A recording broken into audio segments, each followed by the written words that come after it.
Assalamualaikum warahmatullahi wabarakatuh. Perkenalkan, nama saya Siti Nurhalisa dengan NIM 20212021. Di sini saya akan presentasikan materi dari tugas pendidikan kewarganegaraan yang dibawakan oleh dosen Muhammad Setiawan SEMM.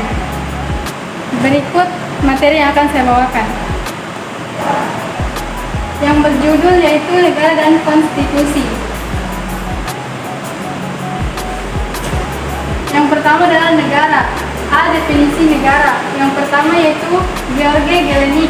Negara adalah organisasi kekuasaan dari kelompok manusia yang telah berkediaman dalam wilayah tertentu.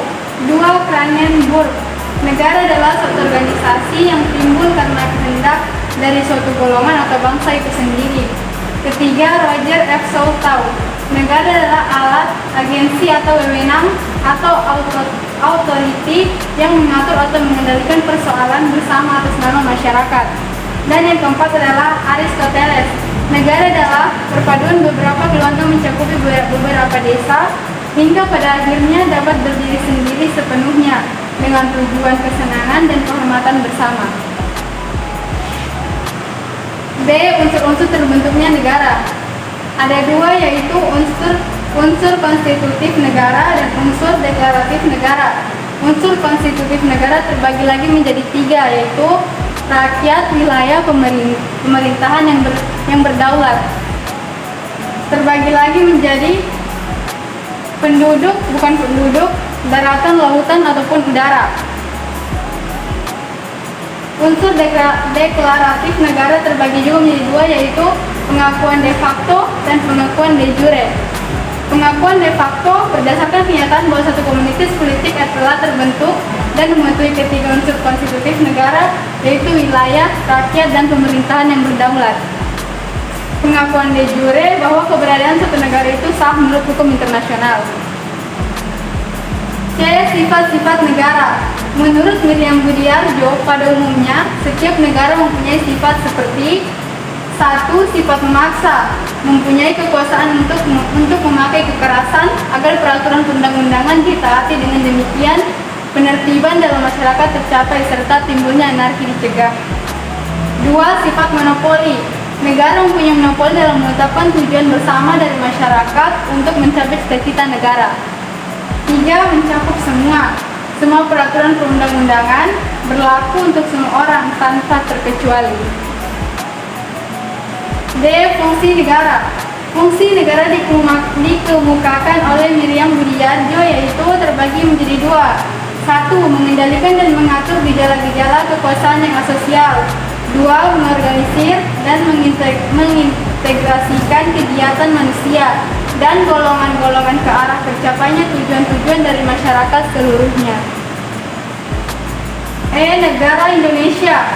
Indonesia sebagai bangsa yang negara tumbuh dan berkembang dengan dilatar belakangi oleh kekuasaan dan penindasan bangsa asing seperti penjajahan Belanda dan Jepang. Dengan kata lain, bangsa Indonesia tumbuh dan berkembang dilatar belakangi oleh adanya kesatuan nasib, yaitu bersama-sama dalam penderitaan di bawah penjajahan bangsa asing, serta berjuang merebut kemerdekaan. Selain itu, yang khas bagi bangsa Indonesia adalah unsur-unsur etnis yang membentuk bangsa itu sangat beraneka ragam, baik latar belakang, budaya, seperti bahasa, adat, kebiasaan, serta nilai-nilai yang telah dimiliki. Prinsip-prinsip negara Indonesia.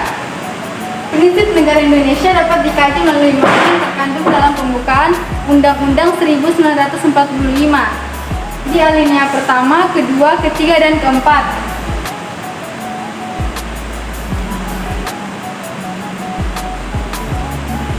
2. Konstitusi. Definisi konstitusi terbagi juga menjadi 4 menurut para ahli. Yang pertama adalah KCWR. Konstitusi adalah keseluruhan sistem ketaatan negaraan suatu negara yang berupa kumpulan peraturan yang membentuk, mengatur, atau memerintah dalam pemerintahan suatu negara. 2. Herman Heller. Konstitusi mempunyai arti luas daripada undang-undang.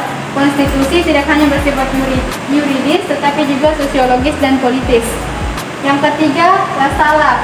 Konstitusi adalah hubungan antara kekuasaan yang terdapat di dalam masyarakat seperti golongan yang punya kedudukan nyata di dalam masyarakat, misalnya kepala negara, angkatan perang, partai politik, dan sebagainya.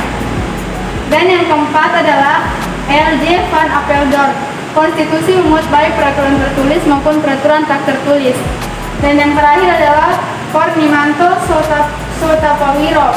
Konstitusi berasal dari bahasa Latin "isma" yang berarti bersama dengan, dan statut yang berarti membuat sesuatu agar berdiri.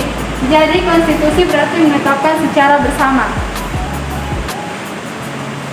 B. Tujuan konstitusi terbagi menjadi 3, yaitu yang pertama, membatasi kekuasaan penguasa agar tidak bertindak sewenang-wenangnya, maksudnya tanpa membatasi kekuasaan penguasa.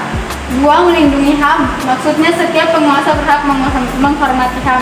Dan yang ketiga adalah pedoman penyelenggaraan negara.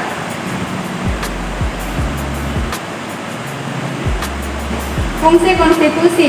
Fungsi konstitusi adalah mengantarkan cita-cita manusia dalam hidup bernegara. Nilai konstitusi. Nilai konstitusi juga terbagi menjadi 3, yaitu nilai normatif, nilai nominal, dan nilai semantik. Nilai normatif yakni suatu konstitusi yang resmi diterima oleh suatu bangsa, dan bagi mereka konstitusi tidak hanya berlaku dalam arti hukum atau legal, tetapi juga nyata berlaku dalam masyarakat. Nilai nominal yakni suatu konstitusi yang menurut hukum berlaku tetapi tidak sempurna. Dan nilai semantik adalah yakni suatu konstitusi yang berlaku hanya untuk kepentingan penguasa saja.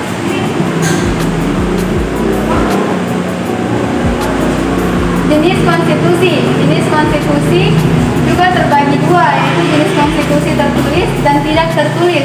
Jenis konstitusi tertulis adalah aturan-aturan pokok dasar negara, bangunan negara, dan tata negara. Demikian juga aturan dasar lainnya yang mengatur peri kehidupan suatu bangsa di dalam persekutuan hukum negara.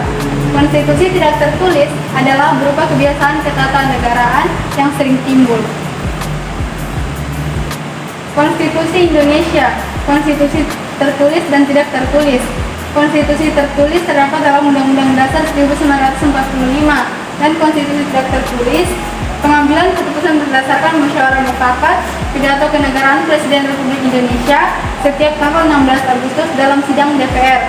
Pidato Presiden sebagai keterangan pemerintah tentang RAPBN setiap tahunnya.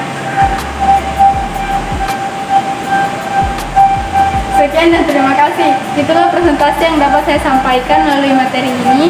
Mohon maaf bila ada kesalahan, saya akhiri. Wassalamualaikum warahmatullahi wabarakatuh.